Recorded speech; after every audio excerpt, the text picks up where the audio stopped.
కొంతమంది గ్యాప్ తీసుకుంటారు సార్. అంటే క్యాంపస్ ప్లేస్‌మెంట్స్‌కి వెళ్ళే ముందే కొంతమందికి 2 మంత్స్, 3 మంత్స్ అట్లా గ్యాప్ వస్తది కదా!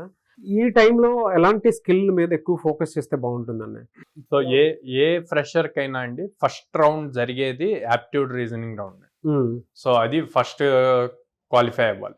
ఆ తర్వాత వచ్చి కమ్యూనికేషన్ స్కిల్స్ ఒకటి చెక్ చేస్తారు. దెన్ కోడింగ్ స్కిల్స్ చెక్ చేస్తారు. హ్మ్. ఈ కాలేజ్‌లో చదివే ఫ్రెషర్ అయినా లేకపోతే పాస్ అవుట్ అయిన వాళ్ళైనా ఎవరైనా ఈ మూడిటి మీద స్ట్రాంగ్ నాలెడ్జ్ ఉండాలి. ఉంటే యావరేజ్ 4 ఎల్‌పీఏతో జాబ్ తెచ్చుకోవచ్చు. హ్మ్. అదే హై ప్యాకేజెస్ ఏం చేస్తున్న వాళ్ళు ప్రాబ్లమ్ సాల్వింగ్ మెథడ్స్ మీద ఫోకస్ చేయాలి. అంటే data structures and algorithms, logical reasoning వీటి మీద ఎక్కువ ఫోకస్ చేయాలి.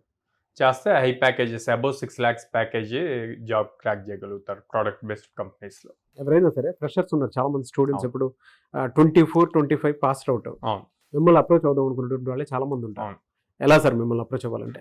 సో మనం ఈ 24 పాస్ అవుట్ అయిన వాళ్ళు లాస్ట్ 1 ఇయర్‌లో ఇప్పటికి దాదాపు 400+ స్టూడెంట్స్‌ని ప్లేస్ చేసాం. హ్మ్. సో నేను ఎవరైతే ఇంకా ట్రైన్ అవ్వాలి, ప్లేస్‌మెంట్ ఆపర్చునిటీస్ కోసం చూస్తున్నారో వాళ్ళని ఈ 1 ఇయర్‌ని ప్రాపర్‌గా యూజ్ చేసుకోమంటాను. ఆ ఫ్రెషర్ ట్యాగ్ అయిపోయింది అంటే రావద్దు కాదు.